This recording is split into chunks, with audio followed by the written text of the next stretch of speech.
चलिए, हेलो। जैसे कि आप सर जान रहे हैं कि सेकेंड चैप्टर का हमने पूरा ख़त्म कर दिया था, सारांश वगैरह ये सब। अब आइए, हम लोग कहाँ आए हैं सर? आए हैं चैप्टर नंबर 3 पर।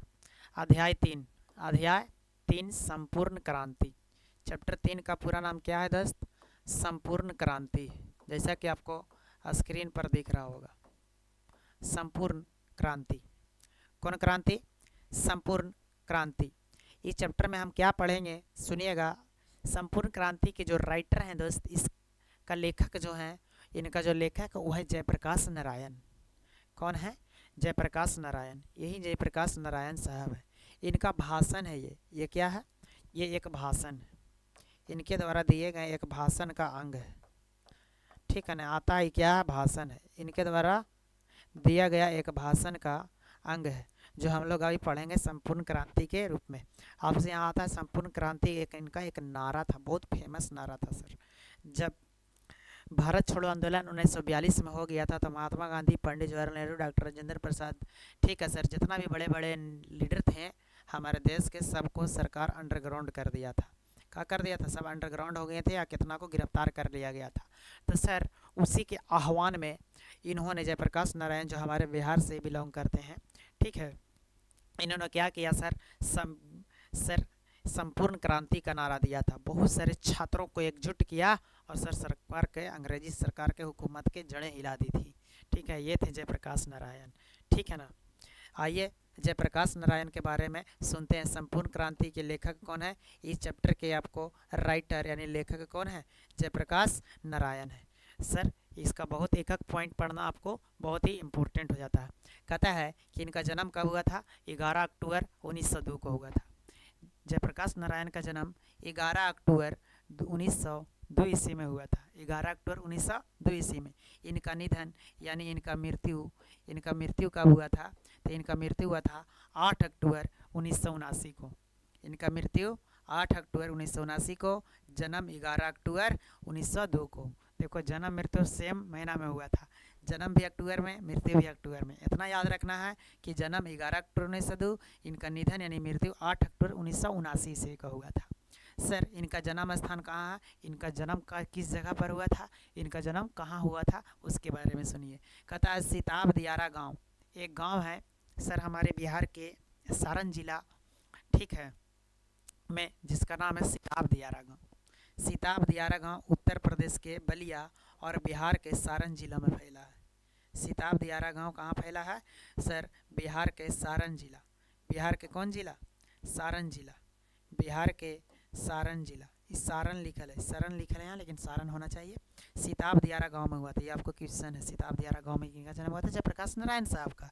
सिताब दियारा गांव में उत्तर प्रदेश के बलिया और बिहार के सारण जिला में फैला। कौन गांव? सिताब दियारा गांव। ठीक है ना? सारण से यूपी का बॉर्डर लगता है, तो वही उत्तर प्रदेश के बलिया और बिहार के सारण जिले में फैला है। इनका जन्म स्थान कहाँ? सिताब दियारा। क्लियर है? इनका पुकार का नाम यानी बचपन के नाम क्या था सर? बचपन में इनको बाउल लोग कहता था। क्या कहते थे? बाउल। इनका बचपन का नाम बाउल था। बड़े होने पर जेपी के नाम से फेमस हुए। जेपी का मतलब जयप्रकाश नारायण। जेपी, जे से हो गया जय और पी से हो गया प्रकाश। प्रकाश, तो पूरा नाम हो गया जयप्रकाश। ठीक है सर। बचपन के नाम का था बाउल, पुकारू नाम बाउल, बाउल बाउल लोग बोलता था। लेकिन सर बड़ा होने पर इनके फेमस नाम से, किस नाम से फेमस हुए? जेपी के नाम से ये फेमस हुए दोस्त। क्लियर है? अपनी जन पक्षधरता के लिए लोकनायक के रूप में प्रसिद्ध हुए। तो लोकनायक उपाधि किसको दी गई थी? लोकनायक की उपाधि आपको जयप्रकाश नारायण को दी गई थी। लोकनायक जयप्रकाश नारायण लोग इनको बोलते हैं। बहुत ही सर रिस्पेक्ट से, बहुत ही आदर से इनका नाम लेते हैं लोग। जयप्रकाश नारायण, लोकनायक जयप्रकाश नारायण। माता और पिता, इनके माता के नाम फूलरानी देवी और पिता के नाम हरसू दयाल था। ये आपको प्रश्न है। इनके माता के नाम फूलरानी और सर पिता के नाम हरसू दयाल था। क्लियर है? इनका पत्नी का क्या नाम था? इनका पत्नी का नाम प्रभावती देवी था, जो प्रसिद्ध गांधीवाद ब्रजकिशोर प्रसाद की पुत्री थी। जो गांधी जी एकदम गांधीवादी व्यक्ति थे, ब्रजकिशोर प्रसाद, उन्हीं की पुत्री थी। कौन? प्रभावती देवी, जो सर इनकी पत्नी थी। सर आपको यहाँ पर सर गया में ही आपको एक हॉस्पिटल है, ठीक है। प्रभावती अस्पताल सरकारी हॉस्पिटल है, बढ़िया है सर, ठीक है। प्रभावती अस्पताल इन्हीं के वाइफ के नाम पर है, ठीक है ना, प्रभावती देवी के नाम पर। तो इनका पत्नी का नाम प्रभावती देवी, माता का नाम फूल रानी, पिता का नाम हरसुदयाल, इनका पुकारू नाम बौल। बचपन में पुकारू नाम बौल लोग कहते थे, लेकिन सर बड़ा होने पर इनको एक नाम मिली फेमस, जो नाम आगे चल के हो गया जेपी जेपी, ठीक है। जेपी आंदोलन बहुत प्रमुख था। इनको एक उपाधि मिली थी सर, ठीक है ना, लोकनायक की। लोकनायक किसे कहते हैं? लोकनायक उपाधि किनको मिला? जयप्रकाश नारायण का। जन्म कहाँ हुआ? सिताब दियारा में। सिताब दियारा कहाँ पड़ता है? उत्तर प्रदेश के बलिया और बिहार के सारण जिला के बीच।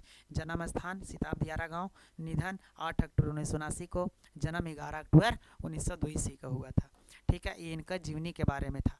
फिर से जन्म इतना को 11 अक्टूबर 1902 को, मृत्यु 8 अक्टूबर 1979 को। जन्म स्थान सिताब दियारा गाँव, ठीक है। सिताब दियारा गाँव यूपी और बिहार के जो बॉर्डर हैं सर, वहाँ पर है एक गांव सिताब दियारा। पुकारू नाम, बचपन में इनको बौल लोग कहता था, बड़ा होने पर जेपी के नाम से फेमस हुए। इनके सर एक उपाधि मिली लोकनायक के नाम से।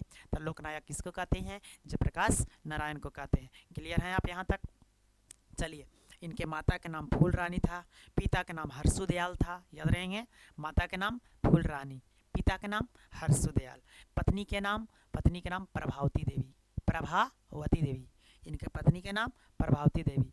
इन प्रभावती देवी जो थे प्रसिद्ध गांधीवाद व्यक्ति ब्रजकिशोर प्रसाद की बेटी थी। क्लियर हैं?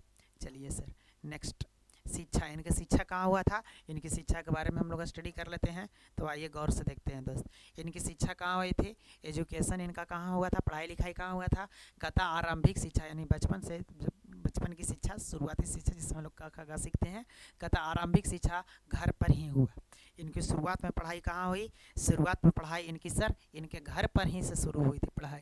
कहता है फिर पटना कॉलेजिएट पटना में दाखिल हुए। फिर सर जब बड़े हो गए तो पटना कॉलेजिएट पटना में शामिल हो गए, वहाँ इनका एडमिशन हो गया। वहाँ इनका क्या हो गया? एडमिशन हो गया। यहीं बिहार में हिंदी की वर्तमान स्थिति विषय पर लेख के लिए सर्वोच्च पुरस्कार हुआ। यहीं पर इन्होंने लेखनी शुरू किया सर हिंदी पर, और इसके लिए उनको सर्वोच्च पुरस्कार भी मिला था, ठीक है ना। सर्वोच्च पुरस्कार से सम्मानित हुए किया गया था इनको। इसके बाद पटना कॉलेज पटना में एंट्री हो गया इनका। पटना कॉलेज पटना में इनका एडमिशन हो गया। असहयोग आंदोलन के दौरान, जैसे हमने बोला था सर, असहयोग आंदोलन के दौरान शिक्षा अधूरी छोड़ दी थी। 1922 में शिक्षा प्राप्ति के लिए अमेरिका भी गए थे। ये अमेरिका भी गए थे, बिहार का बंदा है, अमेरिका भी पढ़ने गया। 1922 में अमेरिका भी शिक्षा प्राप्ति करने के लिए गए थे। और अब गए आके 4 को दोस्त बना करके दोस्त, आपको लगता है कि हम बड़का तीर मार लिए हैं। दोस्त आपको वहीं तक काम देगा जहाँ तक ज़रूरत है, लेकिन शिक्षा आपको वहाँ तक काम देगी जहाँ तक आप सोच भी नहीं सकते हैं सर कि हम यहाँ से यहाँ आ सकते थे। लेकिन थोड़ा सा मेहनत कर दीजिएगा तो पक्का हम कहते हैं दोस्त, आप सोच नहीं सकते हैं कि शिक्षा आपको कहाँ से उठाकर कहाँ फेंक सकता है, ठीक है ना। शिक्षा पर टाइम दो, शिक्षा पर वक्त दीजिए, शिक्षा को वक्त दीजिए सर, शिक्षा आपका वक्त बदल देगा। शिक्षा पर टाइम नहीं दीजिएगा, बदमाशी करिए, मोबाइल चलाइए, इंस्टा देखिए, रील देखिए, महिला मित्र से बात करिए, कोई दिक्कत नहीं है दोस्त, सब कुछ करिए, लेकिन सर्वोच्च आपका पढ़ाई होना चाहिए, सर्वोपरि आपका पढ़ाई होना चाहिए। लेकिन अभी 12 का एग्जाम का टाइम है दोस्त, अभी तो विशेष करके पढ़ाई पर ध्यान दीजिएगा। अब जैसे भी हो पढ़ाई पर ज़्यादा से ज़्यादा ध्यान दीजिए, मोबाइल को किनारे फेंक करके सर अपना पढ़ाई पर फोकस करिए, वही आपको रिजल्ट ऊँचा ले जाएगा। रिजल्ट ऊँचा होगा तो सर नाम रोशन होगा, नहीं तो फिर सर ताना सुनिएगा, गया रह के पढ़ने देख लो ना कितना नंबर है लो से। लोग इस तरह से बातें करते हैं सर, जब रिजल्ट आता है उसकी बाद बात कर रहे हैं, पहले नहीं। पहले वो आपके हाथ में होता है कितना मेहनत करके आप आगे की ओर जा सकते हैं, बाकी सर सब कुछ आपके हाथ में है। आता है सर 1922 में जयप्रकाश नारायण शिक्षा प्राप्ति के लिए कहाँ चले गए? अमेरिका चले गए हैं। वहाँ कैलिफोर्निया बहुत ही फेमस जगह है सर अमेरिका का। वहाँ का यूनिवर्सिटी से जो पढ़ लेता है व्यक्ति, समझिए नॉलेजेबल हो जाता है, यानी ज्ञाता हो जाता है सर, शिक्षा का एक प्रचंड विद्वान बन जाता है। कैलिफोर्निया, बर्कले, विस्किंसन, मेडिसिन आदि कई विश्वविद्यालय में अध्ययन किया। अरे बाप रे, एक विश्वविद्यालय में स्टडी नहीं कर सकते हैं, और ये सर बहुत सारे विद्यालय में स्टडी कर रहे हैं, ठीक है ना। देखिए वहाँ के California university, Berkeley university, Wisconsin Madison university आदि कई विश्वविद्यालय में स्टडी किया इन्होंने। वहाँ का विषयों के बारे में जाना, वहाँ पर पढ़ाई की, यानी सर कह सकते हैं इनका पढ़ाई देख करके सर ये बहुत ही नॉलेजेबल मैन थे, बहुत ही क्या थे, बहुत ही विद्वान व्यक्ति थे, बहुत माइंडियल मैन थे। इनका शिक्षा अगर सर अमेरिका से पढ़ करके आ रहा है, ये सब यूनिवर्सिटी से, ये सब हलवा नहीं है। आजकल के बच्चा अमेरिका नहीं चल जाएगा, यहाँ से पढ़ करके नहीं आ जाएगा दोस्त, ठीक है ना। उसके लिए बहुत संघर्ष किए होंगे ये व्यक्ति, तब जा करके वहाँ पहुँचे हैं। 1922 में अमेरिका गए थे और वहाँ के California university, Berkeley university, Wisconsin medicine आदि कई विश्वविद्यालय में अध्ययन किया। वहाँ कई विश्वविद्यालय में स्टडी किया था दोस्त। आप लोग क्या लगता है कि सर डेली आने जाने से ही क्या हो जाएंगे, हमारा पार लग जाएगा, ठीक है, उस तरह से नहीं। पढ़िए, ढंग से पढ़िए दोस्त, पढ़िए ऐसा कि सर समाज में आपका नाम रोशन हो, माता पिता के नाम इज्जत से लोग ले, आप लेकर के जा सकते हैं, दूसरा कोई नहीं आवेगा। कहता है मार्क्सवाद और समाजवाद की शिक्षा वहीं ग्रहण की। सर मार्क्सवाद आप पढ़े होंगे सर, इटली के क्रांति, जर्मनी के क्रांति आप पढ़े होंगे, इटली के एकीकरण, जर्मनी के एकीकरण। उस समय का लेनिन मार्क्सवाद एक व्यक्ति था, वही सर उसका जो बुक लिखा हुआ था उस टाइम का, सर वो बुक का स्टडी यहीं पर किए थे, उसका पढ़ाई यहाँ पर किए थे। कौन? जयप्रकाश नारायण। और समाजवाद यानी समाज में किस तरह से रहना चाहिए, सोशल साइंस कह सकते हैं इसको, उसका भी स्टडी यहाँ पर किए थे। माँ की अवस्था के कारण यानी माँ की अवस्था स्वास्थ्य अच्छा नहीं होने के कारण पीएचडी ना कर सकें और देश लौट आए। वहाँ पर पीएचडी की पढ़ाई भी करने वाले थे, पीएचडी करने के बाद लोग कहता है कि उसके नाम के आगे डॉक्टर लगता है, ठीक है, लेकिन इनके माँ की तबीयत ठीक नहीं होने के कारण सर वो स्वदेश लौट गए, मतलब अपना देश लौट गए अमेरिका को छोड़कर, यानी पीएचडी की पढ़ाई छोड़ दिए। माँ की अवस्था ठीक ना होने के कारण पीएचडी की पढ़ाई ना कर सकें और अपने देश लौट आए। अमेरिका से कहाँ लौट आए? अपने देश लौट आए। ये सब बातें जयप्रकाश नारायण के बारे में हो रही है दोस्त, जिन्होंने संपूर्ण क्रांति आपका चैप्टर लिखा है। चैप्टर लिखा है क्या? उनका एक भाषण का अंग है। संपूर्ण क्रांति क्या भाषण है, उनका देवा दिया बोला गया एक एक बात है, ठीक है ना। आगे देखिएगा दोस्त, आगे क्या है? कृतिया। कृतिया मतलब सर इनके द्वारा रची गई रचना, इसको रचना कर सकते हैं। इन्होंने क्याची काची के बारे में लिखा। Reconstruction of Indian polity, reconstruction of Indian polity, reconstruction of Indian polity, हम इसको हिंदी में समझाते हैं reconstruction of Indian polity, reconstruction of Indian polity. Sir कहता है रिकंस्ट्रक्शन, री के मतलब दोबारा, कंस्ट्रक्ट के मतलब बनाने वाला, मतलब भारत के राजनीतिक दब गया था उसको फिर से उठाने का काम किया है, तो कौन? जयप्रकाश नारायण ने किए हैं सर। कहता है रिकंस्ट्रक्शन ऑफ इंडियन पॉलिटी नामक एक बुक लिखे थे सर, बहुत ही फेमस बुक इनका है, रिकंस्ट्रक्शन ऑफ इंडियन पॉलिटी, ठीक है। यहाँ देखिए सर, हम लोग भी सेट वगैरह जब मारते हैं, नौकरी वोकरी की तैयारी करते हैं, तो ये बुक का नाम हमेशा पूछता है। Jayaprakash Narayan sir written book जो है reconstruction of Indian polity, reconstruction of Indian polity, Bharat की जो राजनीति था उसका दोबारा से बिल्ड किए हैं, दोबारा से उठाने का काम किए हैं जयप्रकाश नारायण। तो उस पर और इस पर सर कुछ कविताएं भी लिखी हैं, डायरी लिखे हैं और निबंध भी प्रकाशित किए हैं। तो कौन? तो जयप्रकाश नारायण की बात कर रहे हैं। किसकी बात कर रहे हैं? जयप्रकाश नारायण की बात कर रहे हैं। अब सुनिएगा दोस्त आगे। सम्मान 1965 में समाज सेवा के लिए मैग्सेसे सम्मान, बहुत बड़ा अवार्ड होता है जी, मैग्सेसे अवार्ड। भारत में गिने चुने लोगों को ही मैग्सेसे अवार्ड मिला हुआ है, ठीक है ना। समाज में सेवा करने के लिए सर आपको विदेश का कोई कंपनी हमको याद नहीं है, उसके द्वारा मैग्सेसे अवार्ड से आपको नवाजा जाता है, मैग्सेसे अवार्ड से आपको पुरस्कृत किया जाता है, ठीक है ना। 1965 में इन समाज सेवा के लिए इनको मैग्सेसे अवार्ड मिला था, ठीक है। 1988 में इनको भारत रत्न मिला। देखिए ये आपको one of the most important question of your exam, ठीक है ना, याद रखिएगा। मैग्सेसे अवार्ड कब मिला दोस्त? इनको मैग्सेसे अवार्ड कब मिला? 1965 में। 1965 में क्या मिला? 1965 में मैग्सेसे अवार्ड मिला था, मैग्सेसे सम्मान, और 1988 में भारत रत्न मिला था। बताइए भारत रत्न किसको मिला? गिने चुने लोगों को मिले हैं, ऐसी थोड़ी है सर कि किसी को उठा कर दे दीजिएगा, ठीक है। जो बहुत अच्छा वर्क किए होते हैं सर उनको भारत रत्न मिलता है। Bharat Ratna sir highest awards of India, Bharat का सबसे ऊंचा अवार्ड, इससे बड़ा अवार्ड इंडिया का नहीं है। वो अवार्ड इनको 1988 में मिला था, भारत रत्न। किनको? जेपी गोयल, जयप्रकाश नारायण साहब को। क्लियर है यहाँ तक दोस्त? अवार्ड मिला था मैग्सेसे अवार्ड इनको 1965 में समाज सेवा के लिए, और 1988 में भारत रत्न से इनको नवाजा गया, जयप्रकाश नारायण को। किसी से? भारत रत्न से इसको पुरस्कृत किया गया है, इनको याद रखिएगा दोस्त। कहता है राजनीतिक जीवन, राजनीतिक जीवन के बारे में इसका इंट्रोडक्शन करवाते हैं। कहता है सर राजनीतिक जीवन 1929 में कांग्रेस में शामिल हो गए थे। 1929 में ये यानी जयप्रकाश नारायण किस में शामिल हो गए? कांग्रेस पार्टी में शामिल हो गए थे। आज की तरह भाजपा नहीं था उस समय। 1932 में सविनय अवज्ञा आंदोलन के दौरान जेल भी गए थे। 1932 में सविनय अवज्ञा आंदोलन उस समय देश में हो रहा था, जिसमें सर गांधी जी नमक से मतलब कानून बनाए थे नमक तोड़ने का। नमक तोड़ करके सर संविधान आज्ञा को भंग कर दिया था। आंदोलन के दौरान उस समय वो जेल भी गए थे। जेल से बाहर निकलकर कांग्रेस के अंदर ही कांग्रेस सोशलिस्ट पार्टी के गठन किए थे। देखो ये क्वेश्चन है, जयप्रकाश नारायण द्वारा कौन सा पार्टी का गठन किया गया था? Congress socialist party. सोशलिस्ट के मतलब होता है समाजवादी। कांग्रेस समाजवादी पार्टी का गठन किए थे। कांग्रेस सोशलिस्ट पार्टी के गठन में अहम भूमिका निभाई थी कौन? जयप्रकाश नारायण। 1939 1943 में भी जेल गए थे। 1939 में भी जेल गए हैं, 1943 में भी जेल गए हैं, लेकिन 1942 के आंदोलन में विशेष प्रसिद्धि मिली। लेकिन इनको फेमस कब हुए हैं? 1942 का जो आंदोलन हुआ था सर, उस समय फेमस हुए।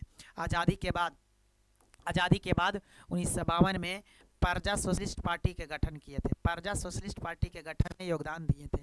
प्रजा सोशलिस्ट पार्टी हुआ भारत आज़ाद होने के बाद 1952 में। ठीक है, धीरे धीरे सक्रिय राजनीति से, धीरे धीरे ये राजनीति से समय को अलग कर लिया। धीरे धीरे अपने आप अलग हो गई हैं सर राजनीतिक से। और कहते हैं 1954 में विनोबा भावे के सर्वोदय आंदोलन, याद रखना, विनोबा भावे का सर्वोदय आंदोलन हुआ था 1954 में, से जुड़ गए। कौन? तो जयप्रकाश नारायण। 1974 में छात्र आंदोलन का नेतृत्व किया और इमरजेंसी के दौरान जेल गए। तो 1974 में भारत में इमरजेंसी हुआ था, उस समय छात्रों के साथ मिलकर के एक आंदोलन खड़ा किए थे जयप्रकाश नारायण, और इनके मार्गदर्शन में ही जनता पार्टी का गठन हुआ था। इनके समर्थन में ही कौन पार्टी का? जनता पार्टी का एक गठन हुआ था। जनता पार्टी अस्तित्व में आई थी सर। क्लियर है? जयप्रकाश नारायण का राजनीतिक सफर था। इसके आगे आइएगा। ई सर क्या होते हैं? सुनिएगा। इनका एक भाषण है। भाषण क्या है? सुनिएगा। भाषण क्या है? सुनिएगा।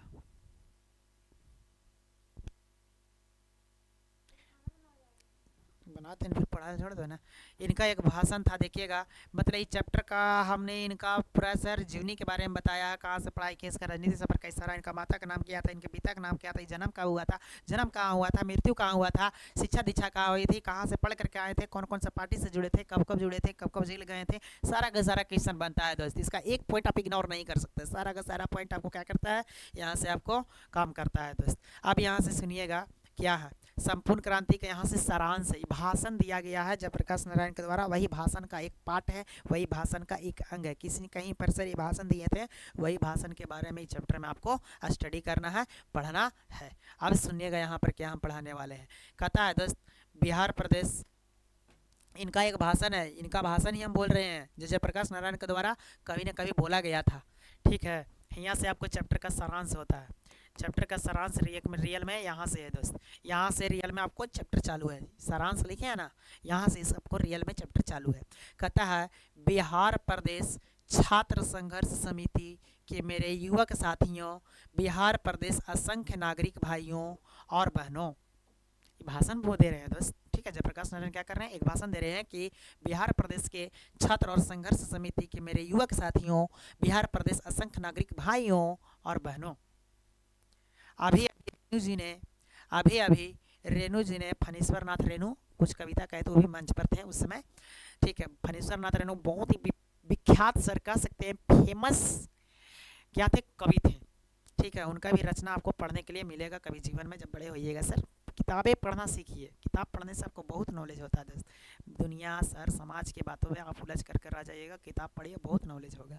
कहता, अभी अभी रेणु जी ने, बिहार प्रदेश छात्र संघर्ष समिति के मेरे युवक साथियों, बिहार प्रदेश असंख्य नागरिक भाइयों और बहनों, अभी अभी रेणु जी ने जो कविता पढ़ी है, अनुरोध तो वास्तव में उनका था, अनुरोध तो वास्तव में मेरा ही था, सुनना तो वह चाहते थे, मुझसे पूछा गया कि वह कविता सुना दे या नहीं। फणीश्वर नाथ अनुरोध करके, फणीश्वर नाथ रेणु जी अनुरोध करके जयप्रकाश नारायण को एक कविता सुनाती है मंच पर के, और कहती है कि रियल में सुनने का मन तो उसको था, लेकिन मैंने क्या किया, सुनने के लिए पूछी तो मैंने स्वीकार किया कि ठीक है सुनाइए। तो कहता है, लेकिन उससे बहुत सारी स्मृतियाँ मतलब यादें होती है। स्मृतियाँ का मतलब क्या होती है, यादें। लेकिन उससे बहुत सारे यादें, और अभी हाल ही में बहुत दुख, स्मृति मतलब याद, बहुत ही दुख वाला याद को जागृत कर दिया है। ठीक है, बहुत सारे याद को, और अभी जो दुख चल रहा है उस दुख के याद को भी सर जागृत कर दिया है, मतलब जगा दिया है। इससे हृदय बहर उठा, इससे हृदय में थोड़ी सी पीड़ा हुई है। कहता है जितनी मेरी आशाएं आपसे ली थी उन सब की पूर्ति आपके इस आंदोलन में, इस नए आह्वान में देश के तरुणों का आपने जो की है मैं देखता हूँ। ठीक है, मैं देखता हूँ आपने जो आह्वान दिया है इस देश के आज़ादी के लिए, जो लड़ाइयाँ लड़ी है उसके लिए मैं आह्वान देता हूँ। ठीक है सर, वहीं पर ताली बजने लगता है। क्या बजने लगता है? तालियां, तालियां, ताली बजने लगता है। हरगिज ना बजाइए, तो कह रहे हैं तालियां नहीं बजाइए आप लोग। ठीक है, मेरी बात चुपचाप से सुनिए, मेरी बात चुपचाप सुनिए, तालियां नहीं बजाइए, मेरी बात चुपचाप सुनिए। तो कहते हैं अब मेरे मुंह में आप सुनकार नहीं सुनेंगे, आप मेरे मुंह से बात सुनकर भी नहीं सुनेंगे। ठीक है ना? लेकिन जो कुछ विचार मैं आपसे करूंगा वे विचार हुंकारों से भरे होंगे। ठीक है, क्रांतिकारी वे विचार होंगे, क्रांतिकारी विचार, लड़ाई झगड़ा के विचार होगा, क्रांतिकारी एकदम। ठीक है, जिन पर अमल करना आसान नहीं होगा, जिन पर चलना आसान नहीं होगा। आगे लिखता है दोस्त, तो मित्रों, भाषण है, तो मित्रों आज की स्थिति यह है, और इस स्थिति में वहाँ दिनकर जी ने, दिनकर कहने का मतलब सर रमधारी सिंह दिनकर, वो भी कवि थे, वे भी यहाँ प्रेजेंट थे, मंच पर उपस्थित थे। कहता है तो मित्रों आज की स्थिति यह है कि, और इस स्थिति में वहाँ दिनकर जी ने कुछ हमें अपने शब्द सुनाए। तो मित्रों यह स्मृतियाँ जगी है। दिनकर जी ने एक कविता सुनाई थी, कुछ बातें सुनाई थी, उनके बातें सुन करके एक यादें ताज़ा हो गई है, याद आई है कुछ बातें, और इनका भर हृदय पर है। और इनका भार नहीं भार, यहाँ पर गलती लिखा है, भार होना चाहिए, टाइपिंग थोड़ा सा मिस्टेक है, टाइपिंग मिस्टेक। कहता है और इनका भार हृदय पर है, जिसका बोझ सर मेरे हृदय पर है। जयप्रकाश नारायण के भाषण कहाँ गए दोस्त, बार बार बोल रहे हैं। सर मैं तो थक गया हूँ, लेकिन आज बड़ी जिम्मेदारी हमारे कंधों पर आई है। मैं तो बूढ़ा हो चुका हूँ, मैं तो थक गया हूँ, लेकिन सर एक बड़ी देश की बहुत बड़ी जिम्मेदारी मेरे कंधों पर आ चुकी है सर, और मैंने इस जिम्मेदारी को अपनी तरफ से मांग करके नहीं लिया है, और इस जिम्मेदारी को हम अपने से नहीं मांगे हैं। ठीक है न? तरुणों से, छात्रों से बराबर कहता रहता हूँ मैं, अपने छोटे भाइयों से तरुण, ठीक है, और सर छात्रों से ये बात कहते रहता हूँ कि जब पहला हमने आह्वान किया था, जब पहला बार हमने क्रांति की थी, youth for democracy, youth for democracy मतलब सर आज डेमोक्रेसी कहने का मतलब लोकतंत्र के लिए युवा, यूथ फॉर डेमोक्रेसी का लोकतंत्रात्मक में लोगों का क्या रोल है। सर इन्होंने पहला आह्वान किया था कि जो युवा हैं आज के, उनका लोकतंत्र में क्या रोल है, लोकतंत्र में उनका क्या रोल है, क्या भूमिका है, उन पर इन्होंने बात किया था। तो छात्रों ने कहा जयप्रकाश जी मार्गदर्शन से काम नहीं चलेगा, जयप्रकाश जी मार्गदर्शन से काम नहीं चलेगा, आपको नेतृत्व स्वीकार करना पड़ेगा, आपको नेतृत्व आपको मिलकर के करना पड़ेगा। ठीक है, मैं टालता रहा, मैं सर इस बात को टालता रहा, लेकिन अंत में बेल्लौर जाते समय मैंने उनके आग्रह को स्वीकार किया। छात्र के कहने पर सर उन्होंने क्या किया, उनके आग्रह को स्वीकार किया और आंदोलन करने के लिए तैयार हो गए जयप्रकाश नारायण। ठीक है, पहली बात तो मैंने नोट की कि आपसे कहने के लिए वह इस सरकार के बारे में है। पहले तो मैंने नोट की जो ये बात है उस सरकार के बारे में बोलने के लिए है। आज से 3 दिन हुए हैं, ठीक है, गफूर साहब मिलने आए थे, गफूर साहब उस समय बिहार के मुख्यमंत्री थे, बहुत प्रेम से मिले। उसके 2 दिन बाद चंद्रशेखर बाबू आए मिलने, बहुत प्रेम से मिले, लेकिन प्रधानमंत्री से लेकर के दीक्षित से नीचे चंद्रशेखर बाबू उस समय प्रधानमंत्री थे देश के, मिलने आए, लेकिन बहुत से प्रेम मिले, लेकिन प्रधानमंत्री से लेकर के दीक्षित से नीचे सब लोग मुझे डेमोक्रेसी का सबक सिखाने, सब लोग मुझे डेमोक्रेसी के बारे में बात करने लगा, सब लोग मुझे लोकतंत्र सिखाने लगा। ठीक है, लेकिन इंदिरा जी से जो मेरा मतभेद है वे जवाहरलाल नेहरू के साथ पर राष्ट्र नीतियों के संबंध में अधिक उनसे मतभेद था, लेकिन इंदिरा जी से मेरा ना कुछ मतभेद था, लेकिन सर राष्ट्र की नीतियों पर, देश कैसे आगे चलेगा उसके पॉलिसी पर, ठीक है, हमको नेहरू जी से भी मतभेद था। ठीक है, आप एक बात ले लीजिए जिसके चलते बहुत सारा करप्शन, बहुत सारा भ्रष्टाचार राजनीतिक में है, आप इसको मान करके चलिए कि अभी सर बहुत सारा भ्रष्टाचार राजनीतिक में आया हुआ है, फैला हुआ है, मौजूद है। ठीक है, वह क्या है, वह क्या है, वह करप्शन क्या है, वह भ्रष्टाचार क्या है, इलेक्शन का खर्चा, वो इलेक्शन के खर्चा बहुत ज़्यादा हो रहा है, उसको थोड़ा सा कंट्रोल करिए। कहता अभी मेरा देश आज़ाद हुआ है, कुछ ही साल हुए हैं सर, इतना इलेक्शन पर खर्च करना अच्छी बात नहीं है, इससे क्या होगा कि सर आपके देश के व्यक्ति गरीब हैं और वो गरीब व्यक्तियों को आपको क्या है इलेक्शन का खर्चा पर उनका पैसा आप लुटा रहे हैं, ये अच्छी बात नहीं है। इसके कारण जयप्रकाश नारायण के मन में पंडित जवाहरलाल नेहरू और इंदिरा गांधी दोनों से मतभेद था। क्लियर है।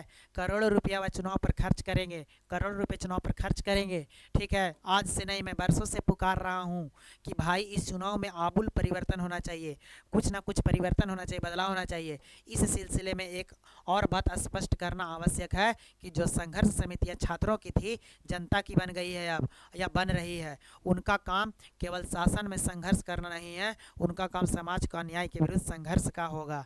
यही था जयप्रकाश नारायण का सर भाषण। वो कहे थे सर, वो अपना भाषण से लोगों को में ऐसा क्रांति लाए थे कि सर उस समय जो इंदिरा गांधी प्रधानमंत्री थे उनको गिरा दिए थे सर। इंदिरा गांधी की सरकार हिल गई थी और देश में आपातकाल लागू हो गया था, यही जयप्रकाश नारायण के कारण। क्लियर है। ये जयप्रकाश नारायण का सारांश था, आपको हमने सर कोशिश किए हैं ढंग से समझाने के लिए। ठीक है, आपको उम्मीद करते हैं सर कि ये चीज़ समझ में आया होगा। ठीक है, अब इसी के साथ मिलते हैं हम आपको अगले वीडियो में सर, इसका ऑब्जेक्टिव और सब्जेक्टिव लेकर के। फिलहाल तब तक इतना आप स्टडी करते रहिए। ठीक है, बाय।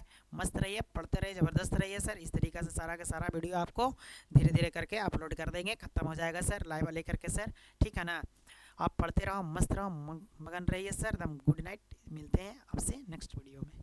चलिए, कोई दिक्कत नहीं सर, बाय।